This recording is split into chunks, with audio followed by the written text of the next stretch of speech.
Welcome to You Pod to Win the Game. I am your host today, Charles McDonald, not Robinson. Charles Robinson is off doing important things like, doing some reporting on Aaron Rodgers getting traded to the Jets, which just happened right before we hit record. But I am joined by Frank Schwab, Jori Epstein, to break down Aaron Rodgers gets traded. We got a few players suspended for gambling, including Lions wide receiver Jameson Williams. But first, I just want to get a quick sanity check. Frank, Jori, how are you guys 3 days before the draft? How's the brain? You know, C-Mac, I appreciate you asking us that because I feel like if anyone's got reason to have brain mush, it's you. And so my brain is mostly concerned on you, who's been cranking out piece after piece, Jalen Carter, Bryce Young, mock drafts, top prospects. How are you? I'm not well. And, another reason why I'm not well is because I was really hoping that, once the draft ended, I was going to have a second just to breathe. And then Aaron Rodgers got traded to the city that we live in. So that's just not going to happen for me. So I'm not well today, but ask me in 2 weeks, and I think I'll have a better answer for you then. Frank, how's it going on your end? My brain just melted with the whole Will Levis is going number 2 thing. So I don't even, it's like doing this podcast after a lobotomy, basically. I feel like all intelligence has been sucked out of my head, the little it was left, to think that Will Levis, who's clearly the 4th best quarterback in this class, is going to go 2nd overall to the Texans. I don't know. I don't know if this is a smokescreen. Don't know if it's real. Don't know if the Texans are going Tyree Wilson, Will Anderson. I have no idea. But just hearing Will Levis be the favorite for go number 2 broke me. It just broke my will, broke my spirit. I don't know how you guys carry on with this news, but I'll try anyway. I carry on by not caring that much, I guess. It's the Texans. That's what they do, it's man. Just, what are they? It's you're right. If there was one franchise, you're like, this team's going to completely overdraft Will Levis number 2, and be like, okay, well, Houston's going to do that. Obviously, let's move on to Arizona at number 3. I don't know. I don't know. I don't know if you guys get this or not, but yeah, I think it's weird, and it's going to be a very, very weird draft because basically, if you're trying to do a mock draft like you are, C-Mac, how could you know anything? We got the first pick. It's like the free square on the bingo card, right? And then after that, it's a free-for-all. It is completely up in the air. It's going to be crazy out Thursday. Yeah, we'll get to potentially Will Levis and the Texans talk a little bit later when we start talking about some of these AFC teams and areas that they need to patch up in the upcoming draft. But speaking of things that have given us lobotomy, or at least making us feel lobotomized, the Aaron Rodgers saga has come to a close. And I'm so glad. Just first of all, because we talked about this for 5 weeks, 6 weeks, maybe even longer, and nothing even really happened, right? The last notable thing that we have had happen with the Aaron Rodgers stuff, as far as official public news, stamped, sealed, delivered, has gone is him saying he was about 90% retired on the Pat McAfee show. And now, about a month and a half later, we get the trade across the finish line with the Jets. For the official trade details, the Jets get Aaron Rodgers, the 15th overall pick, and a 2023 5th-round pick. The Packers get the 13th overall pick, the 42nd overall pick, the 207th overall pick, which is a 6th-round pick, and a conditional 2024 second. That can be a first if Rodgers plays 65% of the snaps. So we got Aaron Rodgers plus a first-round pick swap and a conditional pick. I think those are the big major pieces in this. Frank, I'll ask you, who do you think won this trade just off your first viewing of the compensation? I like what the Packers did here. I thought it was time for them to move on, go in the Jordan Love direction. And they got good value for a team that everybody talked about, the Jets are desperate. They have to do this. Well, the Packers had to do it too. Once you moved on, you moved on. And for them to extract as much value as they could, really like what Gutekunst did there, think they can really help the team around Jordan Love. We'll see what he's got. I also love it for the Jets because, I wrote about this a couple weeks ago. The Jets were 25-1 to win a Super Bowl. I got down on that. I think the Jets are giving me such 2022 Eagles vibes where you look at that roster and you say they are loaded. They are absolutely loaded, ready to win now. And I know this is weird saying this about the Jets, right? We were talking before we started recording, me and Charles, about how of all the franchises, there's just one that's cursed. Something screwed up is going to happen. Aaron Rodgers is going to be washed, whatever it is. But if you just assume Aaron Rodgers is an above average quarterback, he took a step back last year, but he's still fine. How many times were we watching Jets last year saying, my goodness, if they just had a quarterback, they'd be awesome. And now they got that quarterback, and they didn't give up that much. They didn't have to give up their first rounder this year. They can add an impact player at 15, moving back 2 spots. I love it for both sides, especially the Jets, who I truly, honestly, as we said, maybe it's just being in April, and we got a lot of time to talk about this stuff. I truly think the Jets are a Super Bowl contender. I think they can win a Super Bowl this year because I really think they're a quarterback away, and they added a 4-time MVP. Wow.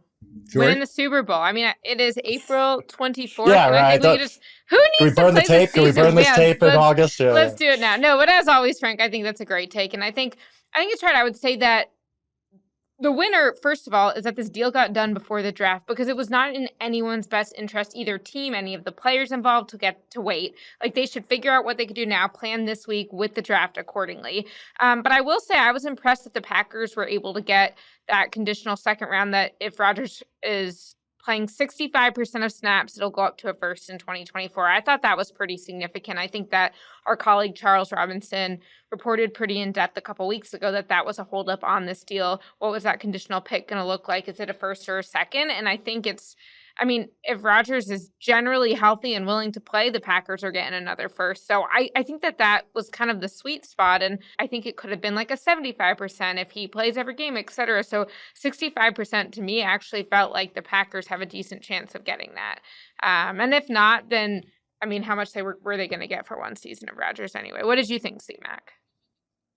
I think it's a good trade for both sides, honestly. I know that some Jets fans are looking at it like they gave up a little bit much to kind of push this thing across the finish line. But at some point, I just kind of felt like we were going to get to this point where someone in the Jets front office, whether it's Joe Douglas or Woody Johnson, saying, hey, at this point in the offseason, we don't really have that many other options for a quarterback unless we're willing to, the trade to get a guy in the draft this year, whether that's like, I don't know, if CJ Stroud falls or maybe even Hendon Hooker, if that was the situation for them. And I think that Aaron Rodgers makes a whole lot of sense for them. And also, I'll just say this. I've talked to a couple of Jets players throughout the offseason, and they were all just like, no rookies. We got to get a vet in here. They wanted like Derek Carr, Jimmy Garoppolo, Aaron Rodgers. Obviously, Carr and Jimmy went a while ago, so they got this Aaron Rodgers trade done, and now I think that's gonna make a handful of guys in the locker room happy because, and it's not even like a revolutionary thought. Like if you watch the Jets last year, there's an easy way to see it. If you go, man, if they just had a quarterback, we would be a lot closer here. And that was true. The players on the staff, or the players on the roster, the coaches on the staff, people in the front office, a lot of people felt that way about the Jets. So now they get to see if a 40-year-old Aaron Rodgers is the key to their problems. We'll see. As we were talking about before the show, some teams are just kind of like inherently cursed. And like, if there was going to be a spot where Rodgers got washed, I'm not saying this is going to happen, but if there was, it would have to be the Jets because you have the longest playoff drought in the 4 major men's sports: basketball, hockey, baseball, football. No one has a longer playoff drought than the Jets. Shout out to the Kings for breaking the curse before the Jets were able to, and now Aaron Rodgers comes in to save the day. So we'll see what happens. You guys have any other takeaways on this Aaron Rodgers trade, or are we finally done here? I will say that. Let me just add this. For as much enthusiasm as I have about the Jets, it is also possible that Aaron Rodgers is washed. I mean, the history of 40-year-old quarterbacks is not good. It's basically non-existent other than Tom Brady. If you assume Tom Brady's the outlier and you look at everybody else, there's been one random good Brett Favre season. Warren Moon had a good season in his 40s, but it's basically everybody by now is done. They're cooked. They got nothing left. And I'm kind of maybe wish casting a little bit on Aaron Rodgers having one more good season because I want to see this Jets team with a at least again above average quarterback and Aaron Rodgers. Also possible that we are looking up in October and like, Tom Brady was the outlier. 40-year-old quarterbacks are not a good investment, and this Jets team is in trouble. That is on the table. I have to put that out there. Yeah, I think what I would say, though, is I would want to know with those guys what they looked like at 39, because in my opinion, like what we saw from Rodgers, particularly the second half of the season, was not a quarterback that looked washed to me. And so I don't think that like something magical is going to happen. That I would want to know what the couple years beforehand were looking like. I think if anything, to me, if the first 2 weeks aren't going well, it'll reflect more of like when Brady was trying to get used to that Tampa Bay offense and it was a new system for the first time in a really long time. Like that to me is more likely to create issues at the beginning of the season than Rodgers' age, unless he gets injured. But from just like a generally being able to do what he needs to do, I just feel like the way that he plays, and I know that he plays on like he moves a lot when he's playing, but I just think that the way he plays and just like the mind that guys like that have, that it's not going to be a drastic fall off from 39 to 40.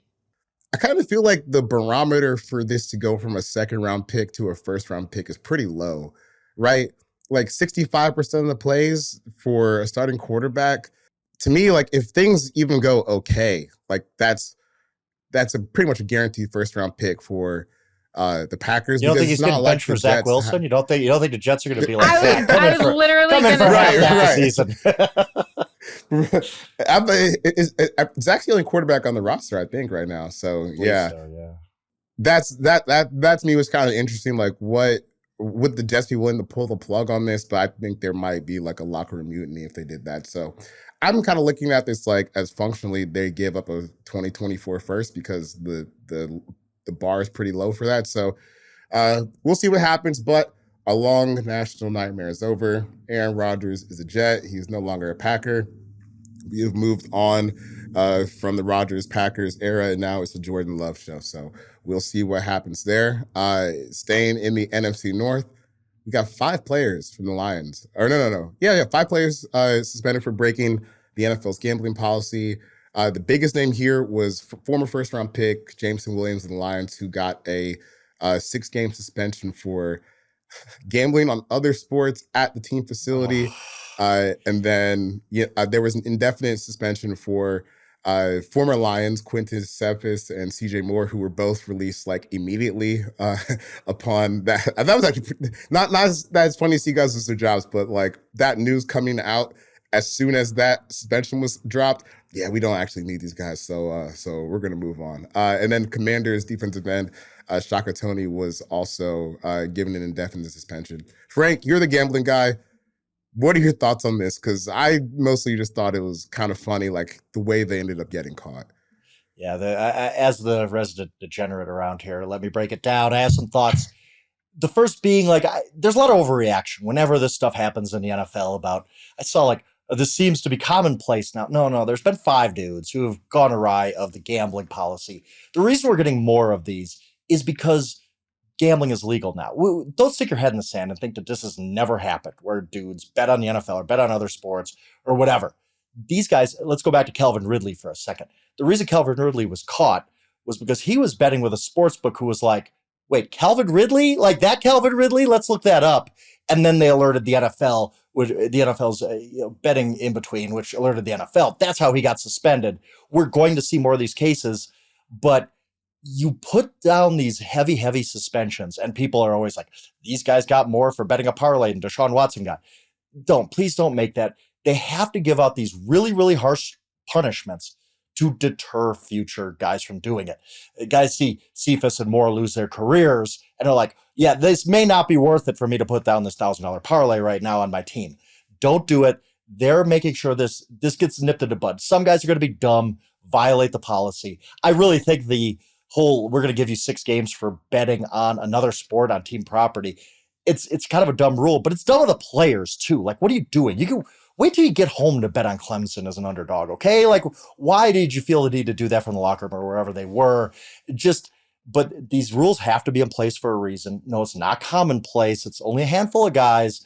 It's not running rampant. And if anything, it's showing that the NFL's identifying when these guys are violating a policy, and they're giving them very harsh punishments to deter other players from doing it. I wonder if the Lions have a problem, because a lot of these stories, 4 of the 5 are coming out of the Lions camp. They need to communicate this better. This is what the rules are. Don't be stupid. Don't lose, Jameson Williams for 6 games, and he might lose. I saw something, he might lose $7 million of his guaranteed money or whatever. They need to communicate this better to players, because we don't see this with the other teams. I just think there's a lot of overreaction to this for people who don't know sports betting that well, but also there has to be some reaction because the NFL's made its bed this way with getting involved with the sports books, getting involved with the gambling companies. They could have just ignored it and said, okay, this is going on, but we're not going to take their money. We're just kind of coexist at different ends of the earth. But they said, no, we're getting in bed with the sports betting companies. So any criticism the NFL gets off of this, totally justified. They took that blood money. Now they got to live with the consequences, and that's getting dragged on Twitter anytime something like this happens. Right. So one last thing to add to what you're saying, Jori, I would like to hear your thoughts on this. ESPN's Eric Woodyard also reported that back in March, several line staffers were fired for gambling violations. So it's not just the players over there. It seems to be just about a little bit of everybody, which is very concerning, I think, when you're looking at something that's not concentrated to just a couple guys within the organization. It seems to be a widespread problem for them. So we'll see how they clean it up. Jori, what are your thoughts on just where the NFL is with gambling and this situation in particular? Yeah, I broke down for our website this sort of like, what even is the gambling policy story and why did these guys get suspended? Why were they of varying lengths?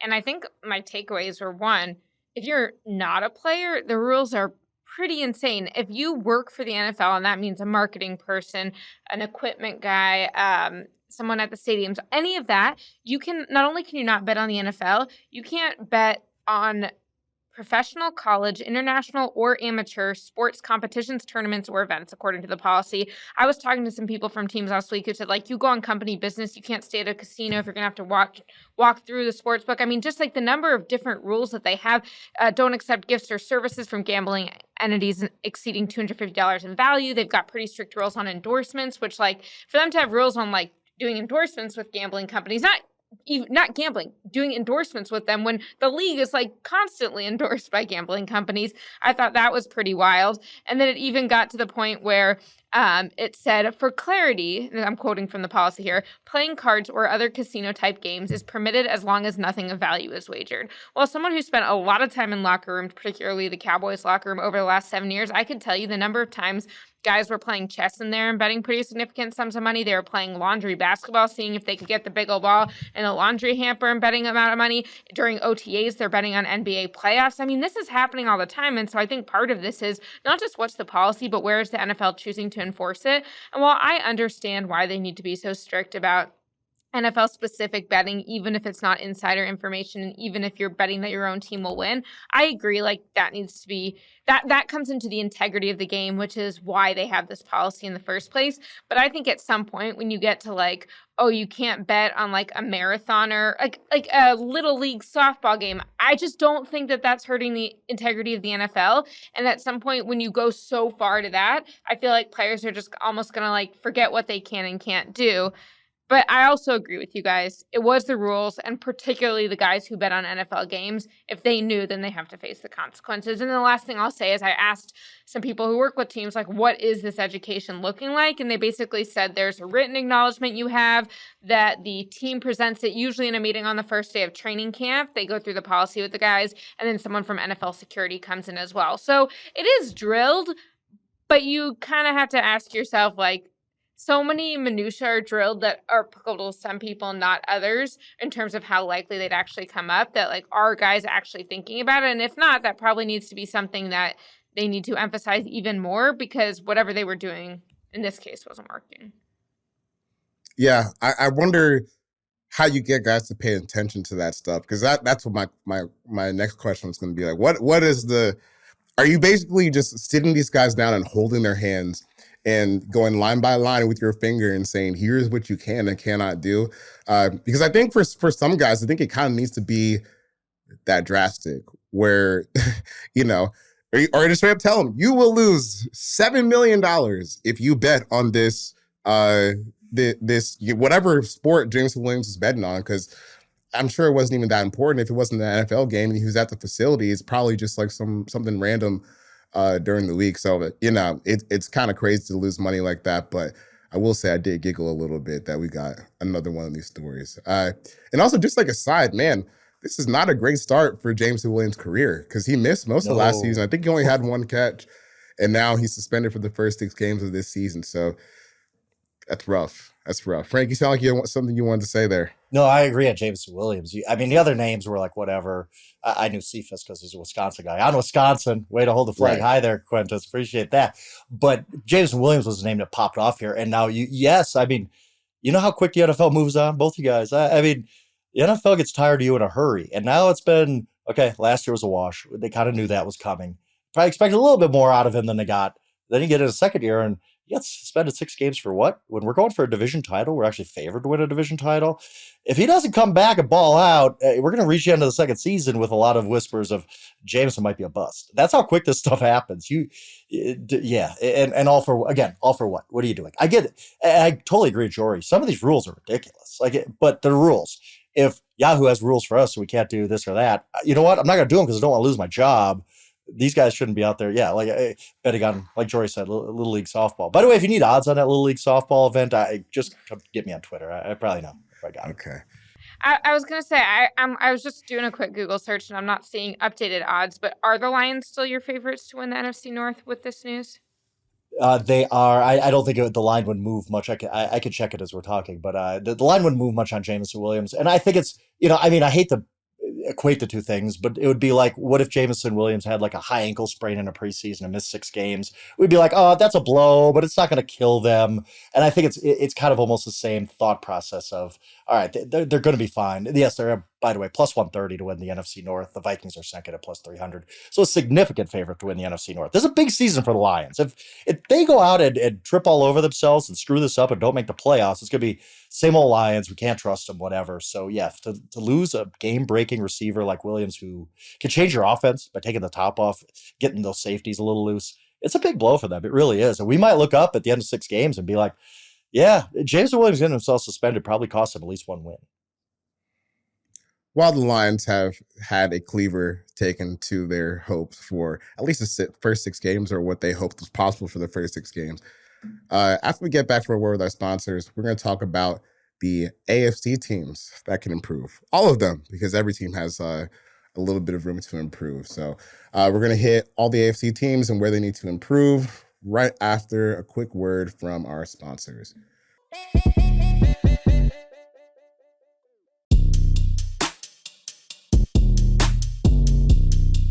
All right, and we're back looking at where every AFC team needs to improve. C-Rob and Jori did this on the last episode. Being frank, we're not here for that. So hopefully we can get some new perspectives involved. We're going to try to go rapid fire every single team in the AFC, one spot or a couple spots that they need to improve to help them go to the next level, especially with the draft in a couple days. Jori, you're up first. Denver Broncos. Play Dr. Bronco for us. That sounded way better in my head than it actually did in my mouth.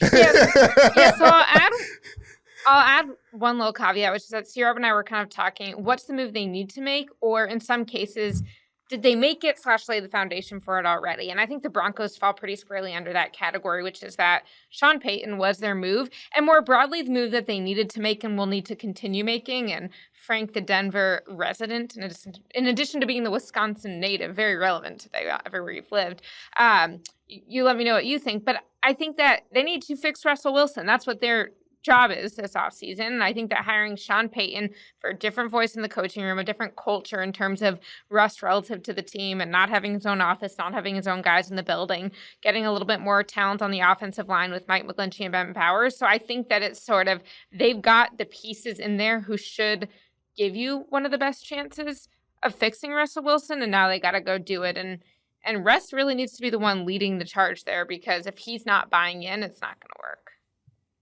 Yeah, I mean, it's been the vibe of Denver, at least for me, looking at this team, is this kind of showdown between Payton and Wilson. Because I think Payton's laid down the law. He's not a fanboy like Nathaniel Hackett kind of was at times last year. He's basically put out a couple things that's been like, no, this is my way now. And if you want to get on board, you can get on board. And if not, in a year, we'll figure it out because we don't care about the salary cap. Look at the Saints. We don't care. We'll get rid of you and just eat the cap hit. I think Russ has 1 year, and this is it. And if you don't want to get in line with what Sean Payton's selling, we'll move on without you. I think Payton has been very, at least it just, again, outside looking in, we haven't even gotten really to OTAs and all that kind of stuff. Payton has been very hard line and very cold almost to Wilson, I think, being like, he hasn't been like, I'll embrace you, I'll fix you, it's mostly been like, No, we're going to win with or without you. We'd like it to be with you, but if it's without you, that's okay too, because it's my way or the highway around here. Yeah, I think it's going to be a real interesting season to see just how those two mesh, because Sean's going to win. No matter how this goes, Sean's going to end up as the victor in this scenario. So, Russell, I've seen Sean with the Saints for a long, long time. You got one to get with the program before you're out of there. Now, I will take a stab at fixing the Chargers, or at least what they need. And I think kind of what they need is something that's plagued them for a couple seasons now, like a deep, explosive receiver down the field. Uh, I don't know. They have Mike Williams, but it's kind of like a different style of deep threat. Like Mike is one of those guys where it's going to be 50 yards down the field with zero yak involved, like that kind of stuff every time. And I think they need someone that can kind of stretch the field a little bit more. Even going back to Herbert's rookie year, there was a stretch where they had this little receiver, Tyron Johnson, who was just flying past dudes, making plays down the field, and they didn't bring him back. And their offense has kind of been a little bit stuck ever since. So, I think especially with Keenan Allen getting older, Mike Williams, maybe his future might be in doubt because they can start to move on from that contract after a year or two. I think it would help them out to get just like a long-term quality target in there at wide receiver. And this draft is a perfect place to do it. I've seen them mock to Zay Flowers a lot. I think that would be a pretty great fit for them, just as someone who can get down the field and be explosive for them. And yeah, the Chargers, it's time to start really thinking long-term about what does the future with Justin Herbert look like, because I don't know, like, at least from a weapon standpoint, if they're set up for it yet. Yeah, I think the weapons is a good point, because that's the thing. They're probably going to get that Justin Herbert contract done pretty soon now. I know Chargers GM Tom Telesco talked, what day are we recording this? Monday, and was like, hopefully the next update I give you, the contract will be done. I don't want to give you a play-by-play. But you make a good point, C-Mac, that no quarterback can do it on his own, even if they're really good. And so they need to make sure that they have the right talent surrounding him. They also, of course, just brought in Kellen Moore, who is the Cowboys offensive coordinator last 3 seasons. And so that'll be an interesting lens of, okay, he has a different vision for an explosive offense than what they've seen. Now he's got a quarterback in Justin Herbert who can absolutely make those throws. So you get a receiver there and you've got the quarterback end done. This is like a pivotal spot for them, I think, as far as what they can look like on offense this year. And I don't really see, like, if you got someone like Justin Herbert, why would you not want to just let the whole field be available to him? And it's not right now. So I think they need to get a little bit more serious about that. Frank, we're staying in division. Another talented, young, big arm quarterback, Patrick Mahomes, the Kansas City Chiefs. What do they need this offseason? I mean, you gave me the easy one, right? I got the open book test here. Yeah. The Chiefs need nothing. Yeah. They're great. Yeah. It doesn't.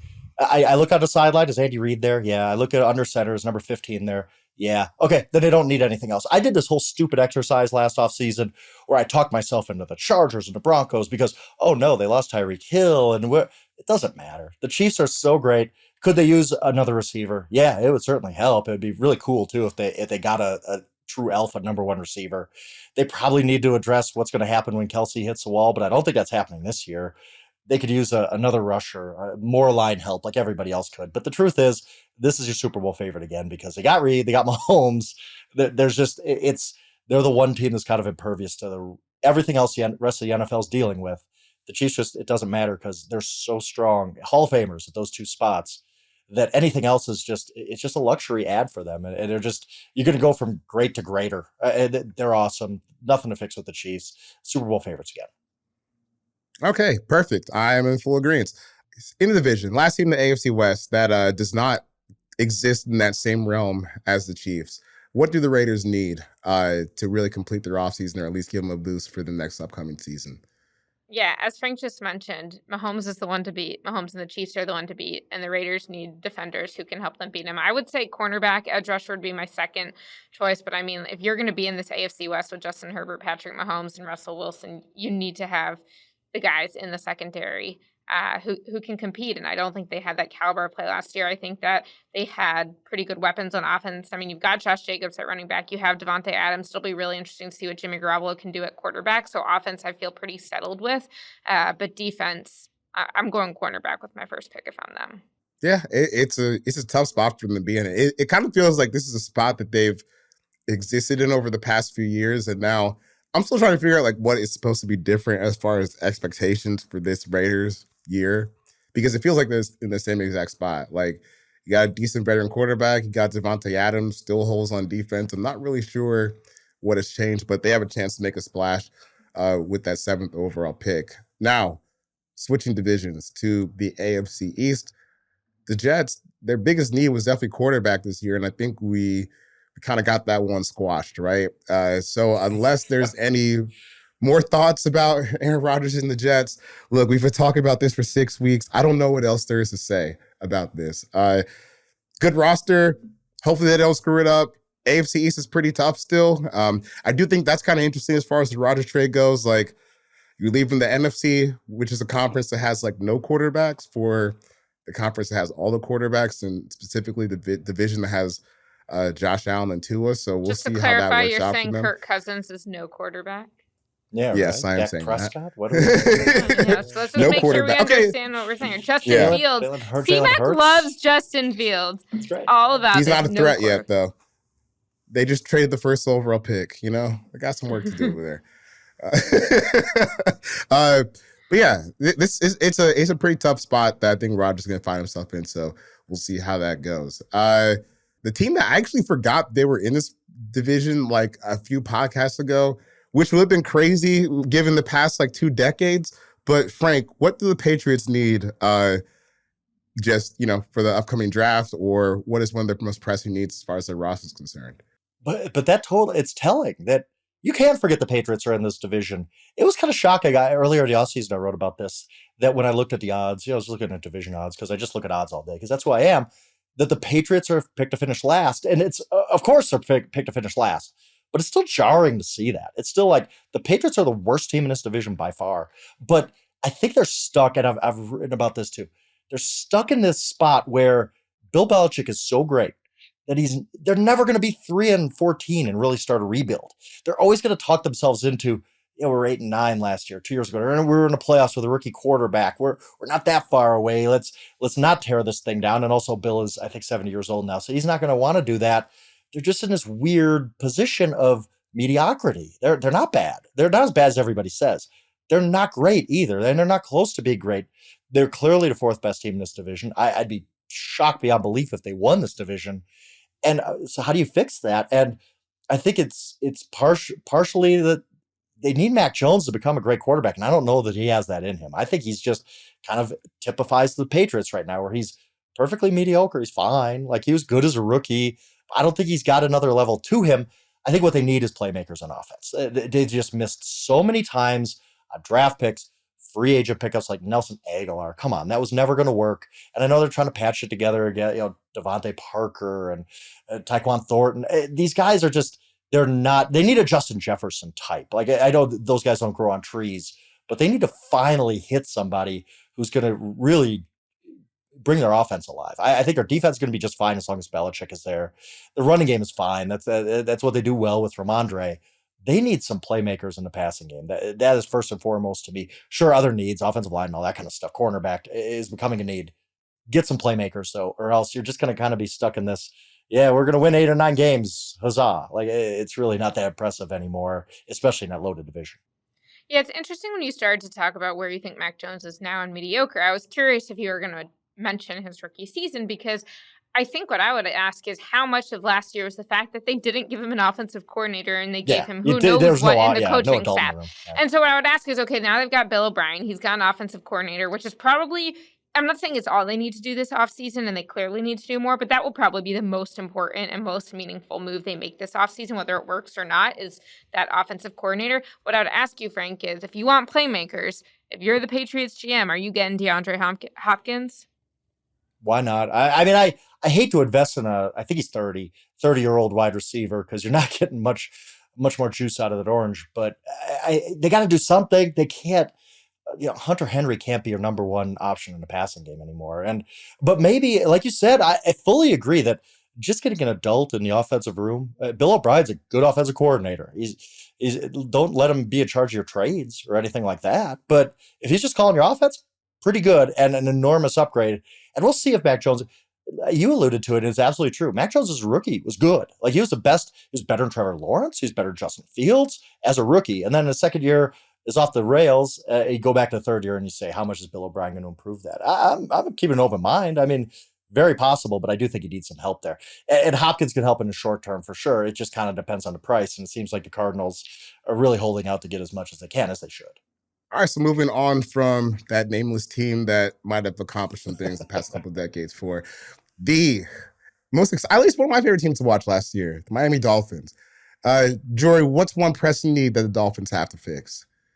Yeah, so the Dolphins, because they've been just stockpiling talent for the last few years, they don't pick until 51. So for them, it can't be they can't rely on the draft, even if they're going to use it to get better. Really, the number one thing they need to do this offseason is figure out how healthy is Tua, which I know they think he is. How can we keep him healthy? Is there anything with our style of play or our scheme or anything that we can do to help him, whether that's the protection, whether that's the way he's looking down the field, and make that happen? Because this is a team. I mean, we were talking about the Chiefs as the contenders, and obviously I don't think the Dolphins are quite at the level of the Chiefs, but I think they have the requisite talent to go all the way as long as Tua can stay healthy. And so how do you keep Tua healthy? And is there any sort of trend that you can go with his concussions and say, like, hey, here's what we need to do, here's what we need to not do? I know it's way more complicated than someone who's got like an ACL or an ankle, but like when Dak Prescott, after he broke his ankle and had a couple surgeries, it was like, okay, even though it was a pretty routine play that he broke it on, like he needed to not run as much because he needed to just save himself and like pick his spot. So what's the equivalent for Tua and his concussions, and making sure that that is drilled into the game plan and instituted in the offseason, I think is super important.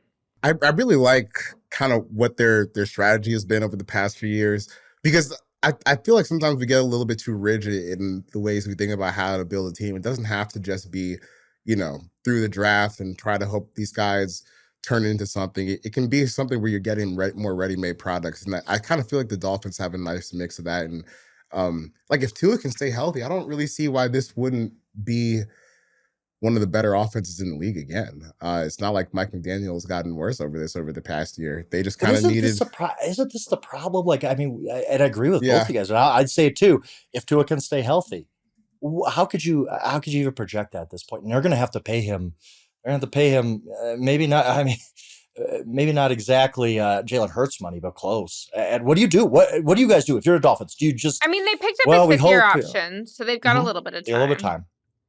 But it's scary. It is. And I hope Tua has an awesome career, and we're talking about him in 10 years. I really do. He seems very likable, fun player to watch, and they're fun to watch when he's healthy. You can tell how good he is when he was healthy versus when he wasn't. You can tell what impact he made. He was a great player last year. I just don't know. It's such a tough spot for the Dolphins to be in. And I feel bad for Tua having to deal with this stuff. I feel bad for the Dolphins who finally got a franchise quarterback, and now they're like 3 years in, we don't know what to do now. It's a really, really tough spot for them to be. Yeah, one question I guess I would say is, given that, so Mike White, who of the Jets previously, is currently their backup quarterback. I definitely think he's a great option as a backup quarterback because he's come in sort of crazier circumstances than he likely would here with less talent and played sufficiently. But he's not like the quarterback of the future.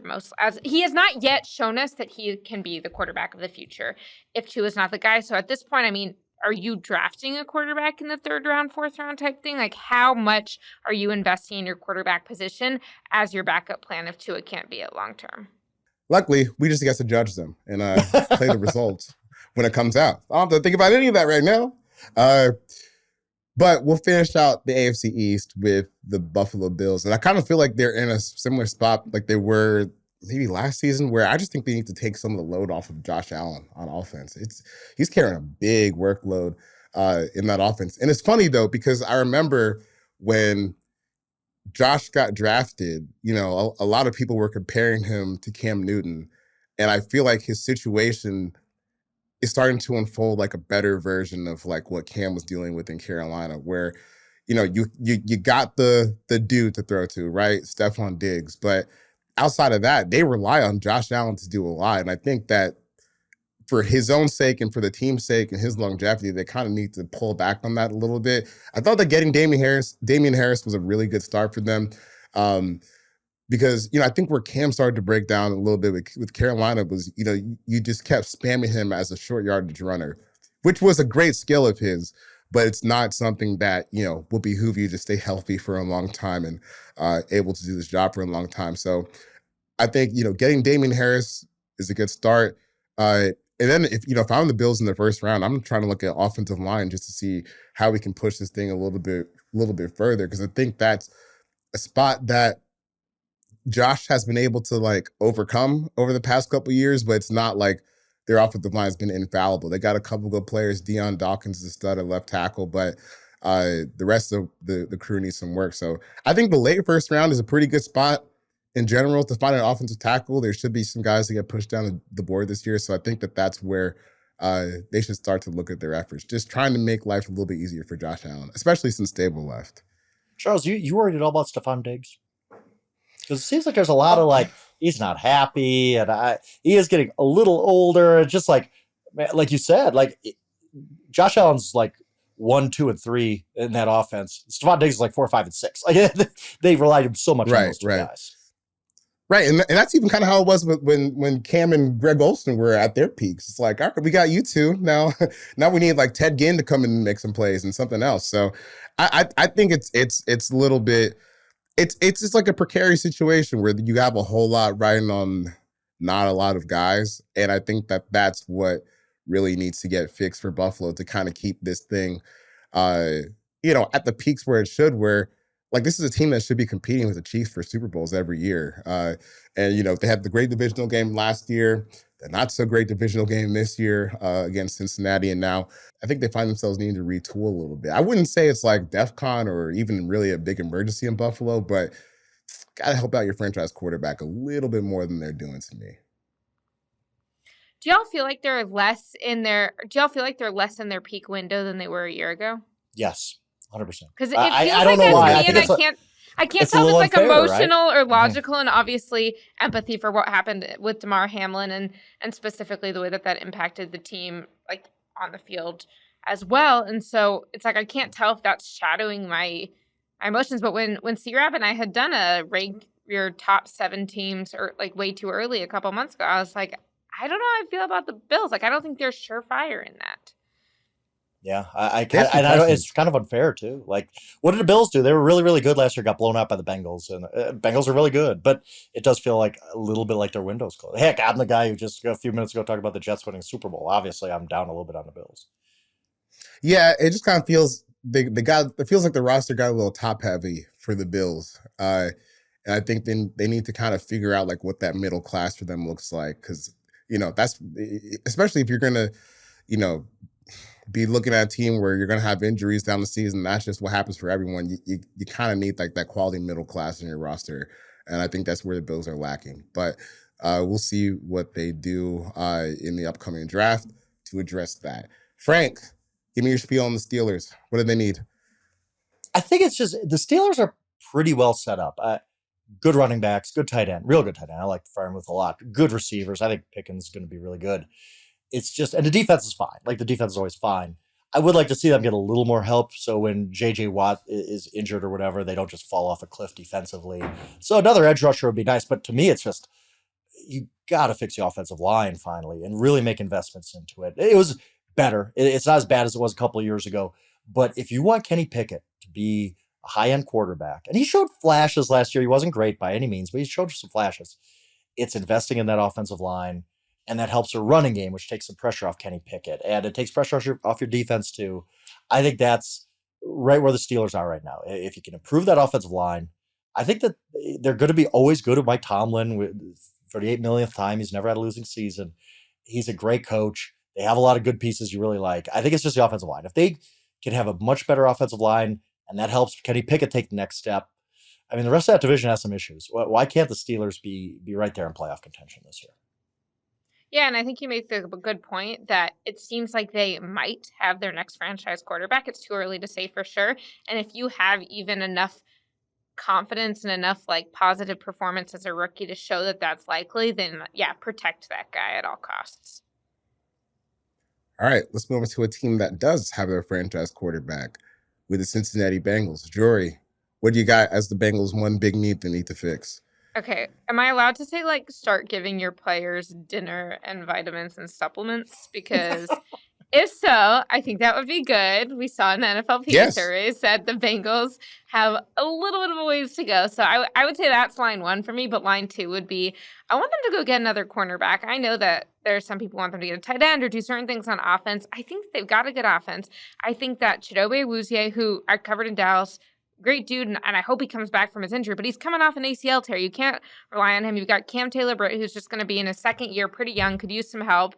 And Patrick Mahomes, it sounds like a broken record to say, but like he's the guy you've got to beat if you want to get to the Super Bowl in the AFC. And so I think to give Lou Anarumo, who we know is going to coach the guys up, another guy, another speedy guy in that mold of what he likes, I think you'll get the most out of that player and just have a little more more of a protection to give your offense the ability to go light it up.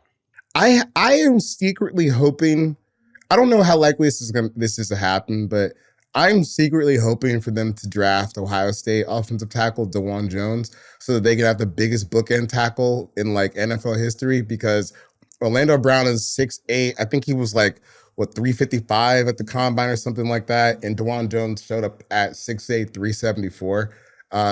I would just like to see that for my own goofish little reasons and to play some Madden with them. But other than that, I think you nailed it. Important question for you about the Bengals. Did DeJuan Jones, did he bench press at the combine? I think he did. I don't know how many reps he got, because like when you're that big, like when your arms are long, it can be a little bit harder for you to bench press out that many reps because you have to exert more energy as it goes up. So I'm not sure how many reps he got, but I would guess that his 1 rep max is probably absolutely obscene, especially like he ran a 5-second like flat 40 at 374 pounds, which is pretty crazy for someone that big. I mean, we were talking about like Vita Vea at 340 running the 5-second flat and being impressed with that. And this is someone who's even bigger than that. So he's a pretty good athlete. I just want to see the meme gigantic tree tower offensive tackles in Cincinnati. I don't know if it will be good, but I want to see it. Yeah, I asked because I did a story with Orlando Brown a few years ago, and we were talking about his just like disastrous combine performance, particularly the fact that he had 14 bench press reps. And so, and he had given me this line that I just loved when he said, let me find it. He goes, being an NFL athlete, typically when you're slow and weak, you're not going to pan out. You've got someone like me whose numbers are low and unlike anything teams have ever seen. And if they've seen it, it's from a guy who works at Walmart or Chuck E. Cheese. So I just want to know that they may be the biggest combined duo, but what's their average bench press? Because Orlando, and he will fully own it, was not helping that cause. If any NFL teams are listening, I can go out and give you 8 reps to 225 right now. Right. Charles McDonald, folks, at @4averts on Twitter. All right. I'll move on to the Ravens and what they need. They need Lamar Jackson. Yeah, that guy. I don't know what else needs to be said. We'll see how it ends. I feel very confident at this point in the offseason. I mean, it's April 24th. I feel like there's not really any chance he's on any team like but the Ravens unless we get a huge trade over the next like 72 hours. So you need him. We all saw what happened last year, like when he really just got taken out of the lineup. And, shout out Tyler Huntley, great story, but you ain't Lamar, my boy. And that's what they need to do. They need Lamar Jackson. Any other thoughts on what the Ravens need? Yeah, I do. Because let's say Lamar Jackson signs the Jalen Hurts contract tomorrow. They're just like, come on, let's do this. Lamar's like, fine. Is our betting man Frank placing bets on that one? Because I don't know. I might actually. I don't know if I should, but let's say Lamar happy next 5 years. Do you think the Ravens are good? Like, because they had a lot of warts last year. They have no playmakers outside of Mark Andrews. Their defense is fine. It's always going to be fine, but it wasn't great by any means. Let's say Lamar Jackson's in the fold. How good are the Ravens? I'm not sure that really their ceiling's that high anymore. Well, I was also going to ask, when you say they need Lamar Jackson, do they need him to sign a long-term deal before July 17th? Or if they get him to sign his franchise tag to play this season, is that sufficient? Is he going to miss the last 7 games of the season? Is that what we're saying? If he signs a 1-year deal, or Lamar's got an injury in December, we won't see him again until next season. It's a grade 2 they need him regardless. MCL sprain. They don't have a ceiling without him, So even if it's just to get him in for 1 year, like, because this has been my thing with the Ravens and how I've been, confused a little bit how they're handling this. Okay, in your own division, you have Joe Burrow, who is a top tier quarterback. Deshaun Watson, who I would be very surprised if he played as poorly as he did last year. And then, the Steelers are at least in on Kenny Pickett. Do you really want to start over? And I know that the picks that you get back in return for Lamar would obviously help and expedite that process. But damn, like punting on a 26-year-old former MVP quarterback in a division that has a couple of good quarterbacks and like a couple of guys that at their best can be elite quarterbacks, I think you need to get that done. And the defense, I thought they played better, especially like towards the end of the year. I think they had some rough transitions at the start of the year. Because like you go back to that Miami game where they're just like blowing coverages left and right at the start of the season. And then like by the time that they had gotten down to the Cincinnati game at the end of the year, like they kind of whooped Cincinnati's ass on defense at least. And then Tyler Huntley gifted them the 98-yard fumble recovery. So I don't know how high their ceiling is, but I think their ceiling is high enough to at least compete for the AFC North. But I don't know. I don't think it's good enough to get past Mahomes once you get to the playoff. That's going to be a little bit tough because, like you said, they are kind of short on weapons here. Frank, last team in the AFC North, Cleveland Browns. What's the one big thing they need? You guys need to tell me because I looked this offseason again. We're going to go back to odds. That's what I like talking about. And the Cleveland Browns win total is 9.5. And I said, people think this could be a 10-win team, the Browns? Am I thinking about a different Browns team? 9.5 win team. Well, okay. No, not beyond that. Just they gave that tie somewhere. But I was like, where are people seeing this? Even if we account for Deshaun Watson's going to be better this year, and I agree with you, C-Mac. Like, he will be. Full off season, normal, whatever, blah, blah, blah. No matter what we think of Deshaun Watson as a person, let's talk about him as a football player. He's going to be better. But who do they really have? They're not the loaded roster they were a couple of years ago. I see a lot of things the Browns need. I think they need weapons in the passing game outside of Amari Cooper. I think they need a backup running back because you don't want Nick Chubb to have 400 carries this year. That maybe Kareem Hunt comes back. We'll see. I think their defense is kind of a mess. Like outside of Myles Garrett, who's awesome. Who do they have on defense? They've missed on a lot of guys, and they need help on the interior of that defensive line. They need some safeties. I just don't think this Browns team is very good unless Deshaun Watson's awesome, which he could be. I mean, showed that in Houston sometimes.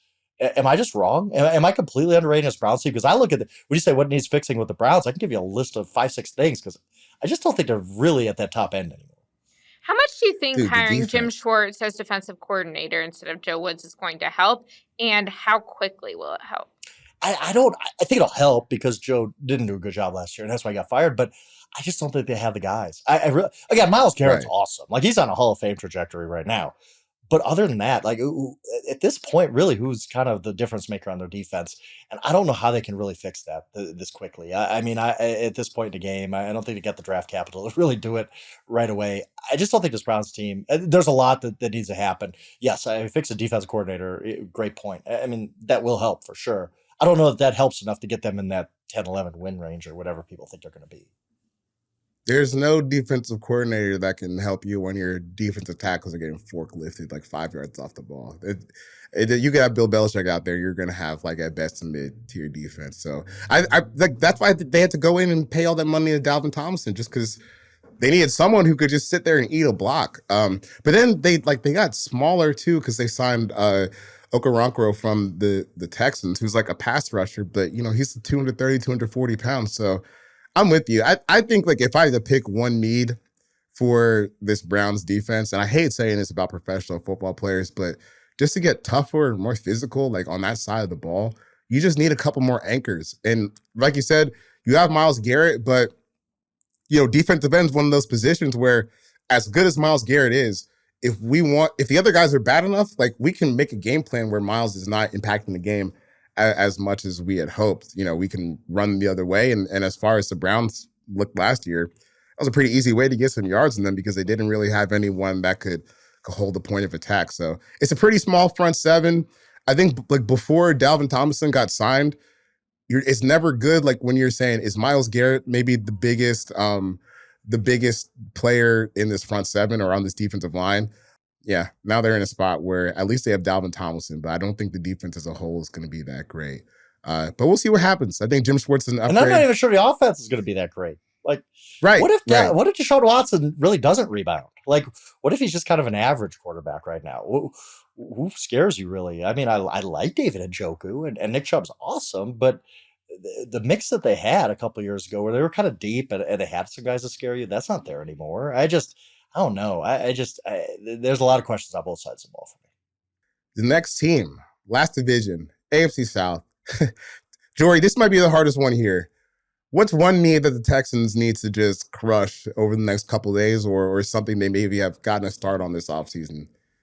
I was really getting into the whole, like, they should pick the best edge rusher. They'll have the best one in the draft, get a quarterback next year. They're too far away. I started to think that, and then I reached out to my pal Brooks Cubana, who covers the Texans in Houston, and I was like, what do you think about this? He's like, honestly, I don't think that the McNairs are willing to wait another year to get a quarterback and to be competitive.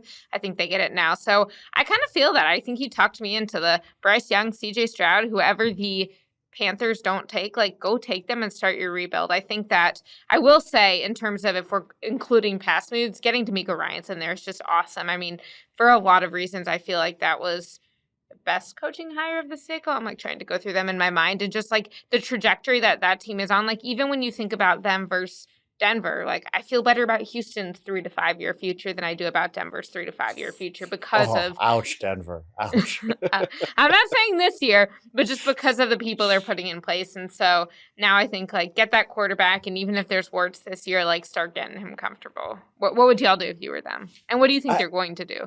Real quick, this is my theory. I have a lot of crackpot theories, but I think this one's actually good. People are like, well, they should take the edge rusher and wait on quarterback. What if you get Caleb Williams next year? You get that pick. Or, what's wrong with drafting two? We all agree NFL quarterback is the most important position in sports, and I don't even know what's second. It's so far behind, it doesn't matter. Quarterback in the NFL is Gretzky the field. Why? What is so bad about the theory of we're going to draft CJ Stroud this year? If we end up getting the first pick next year, we think Caleb Williams is a future MVP. Sorry, right. CJ, we're going to trade you. Why Arizona is that did it. Exactly. Why is that such a foreign? You can't do that. If you draft a quarterback now, you're never going to be able to draft Drake May next year. Why not? It's the most important position. Figure it out. If you end up with two good quarterbacks, nothing wrong with that. You get Montana and Young. Who's complaining about that? So I never understand why part of the process is, well, what about next year when there's great quarterbacks next year? I think that's a fallacy anyway, because things can change. You might not get the first pick anyway to get Caleb Williams. You don't know if the Arizona Cardinals are going to go 1-16, which they actually might. And then what's wrong with drafting two? I hate that we've just closed our minds to that possibility. Especially since, like, shoot, why not? Like, I don't think, like, doing that in the same draft is, like, smart, but especially if you're getting at a point where, like, you draft CJ Stroud or Will Levis number 2 overall and they stink. Like, they really suck. Who cares? Like, it's not like these guys are as expensive as they used to be before we had, the 2011 CBA where Sam Bradford was getting like an $84 million contract or whatever that was. CJ Stroud and Caleb Williams, if that's what ends up happening in this hypothetical scenario, like, those contracts combined is like one Sam Bradford from 2010. It's a much more manageable situation now. Geno Smith, right? Like, right. What's wrong with it? I don't. If you drafted an offensive tackle at number 2 and he stunk, you'd be like, whatever. We're moving on right away. We're not gonna stick more years into this. Like, I just don't. Quarterback's so important. Why don't we think differently about quarterback? It kills me, guys. It kills me. Sorry, that's my. Because we're boring and we don't want to think and use our brains. I mean, I don't like using my brains, so it sucks. Overrated. Any more thoughts on the Texans, or trying to power through? It's actually shocking how few impact young players the Texans have. I do these team previews every year. I really dig into the teams, and I'm like, okay, I'm going to be positive. I'm going to write about some of the young talent they got, and I'm like, wow, they don't have anybody. Like, Laramie Tunsil's a really, really good player, but he's Dameon Pierce. I love Dameon Pierce, but also probably the least valuable position in the field right now. Like, as far as like that goes, it's Bendy Valley, blah, blah, blah. You really take a look at what they got. They got a few guys. I'm not saying they got nobody, but for as bad as they've been for a few years, as good a draft picks as they've had, even like Derek Stingley, they should have drafted Sauce Gardner. Like, I mean, it's really kind of concerning how little talent the Texans have. They need to crush this draft, whether it's Will Anderson or Tyree Wilson or quarterback or what. They need to crush this draft because they just need an influx of talent. Yeah. Last thing I'll say on the Texans is Nick Casario, you cannot compare yourself to the Wolf of Wall Street and then take a defensive end second overall. It doesn't work like that. All right. You got to take a bigger risk than freaking Will Anderson, number 2, if you're going to come out and do the I'm not fired bit. Because now you got to make a home run swing. So Is I he just didn't still with respect this that as a team in move. August? I don't think so. And look, you're doing Leonardo DiCaprio bits in April, man. I don't know about that. Doesn't sound like you're all that confident. All right. So we got 3 teams left. I'm going to hit the Jaguars. I think they need, which is kind of crazy because they just picked one last year. I think they need edge rush help, man, in a bad way. And I think it kind of starts off with they really got the Trevon Walker rookie year wrong. Because when you go back to Georgia, he was kind of like one of these flex defensive linemen that could play inside and out. And then they just made him like a stand-up edge rusher, which is probably where he was like the least effective at Georgia. He was never a guy that was really, going to explode off the field like a Shaq Barrett or a Von Miller or something like that. He's more of someone where you kind of got to get creative and use the athleticism mismatches.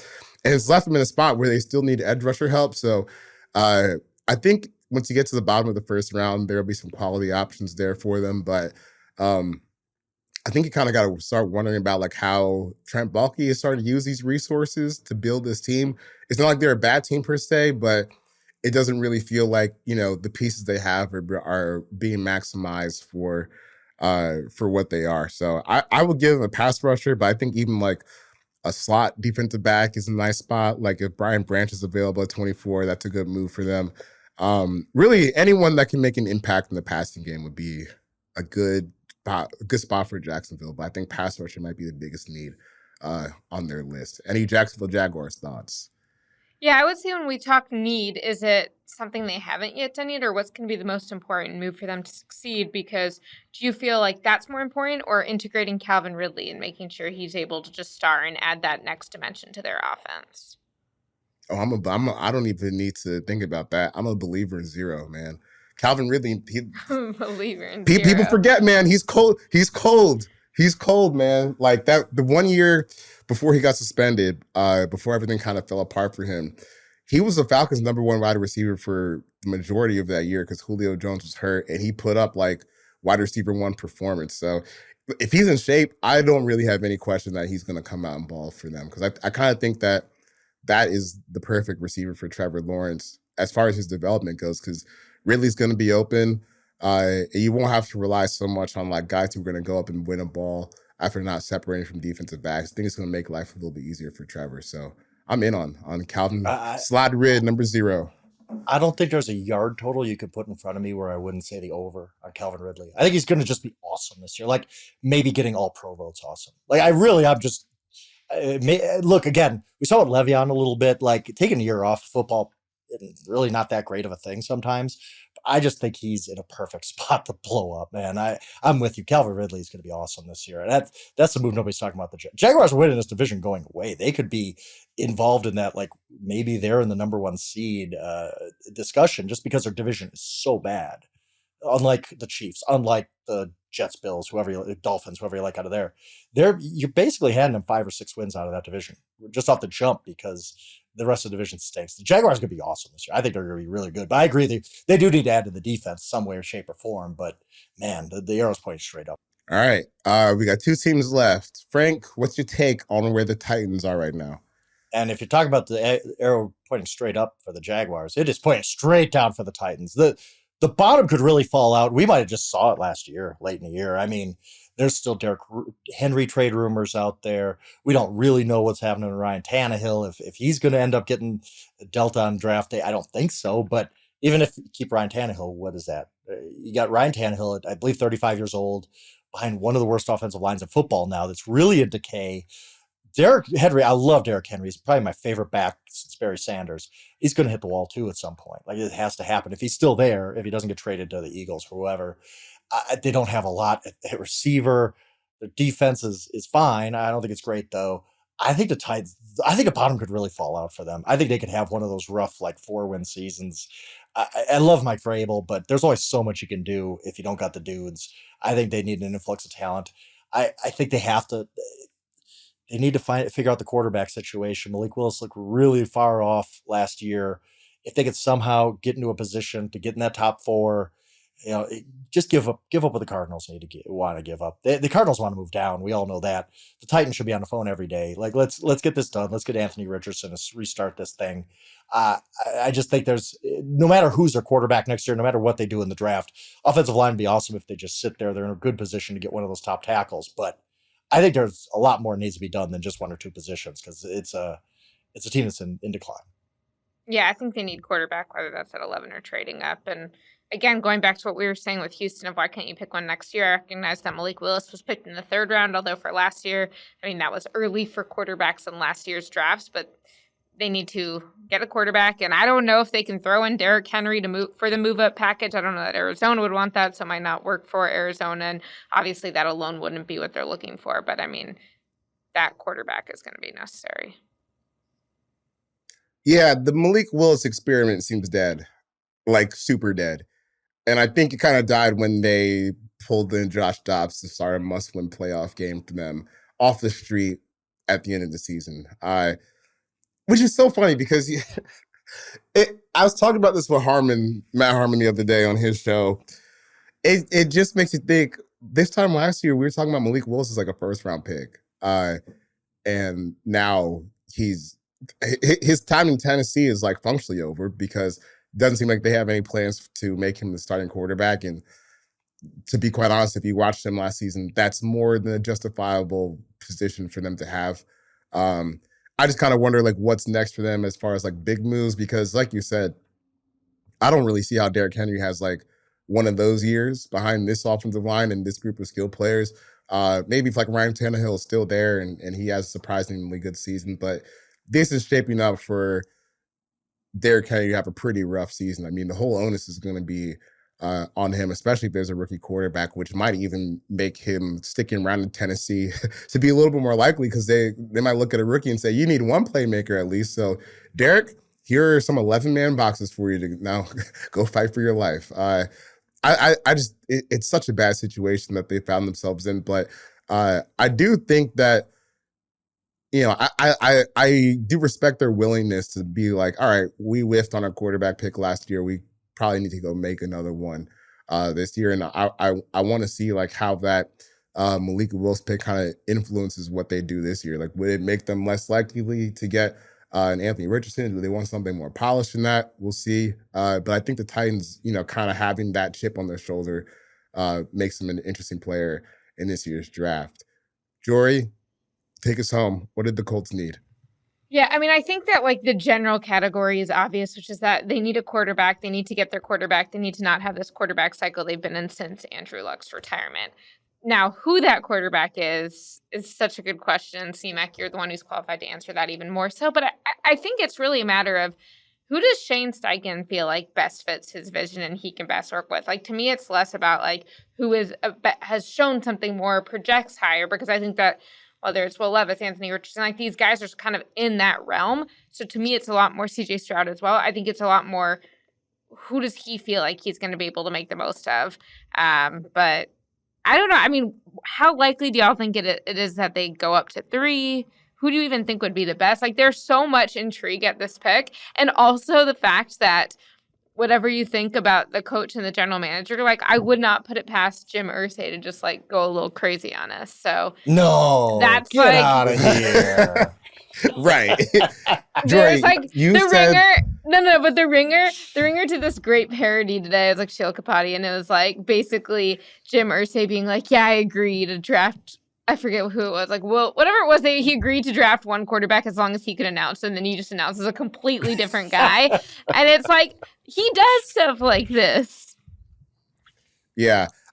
You said, like, which quarterback fits Steichen's vision for his offense. I would say, which quarterback is Jim Irsay having visions of that day? That's probably the more correct version of it. Look, that's what's going. That might not be what they need, but that's what they're gonna get. This is what's gonna happen, right? Because Jim could wake up on Thursday morning, say, CJ Stroud, I'm all in, and then he has, a little Irish coffee.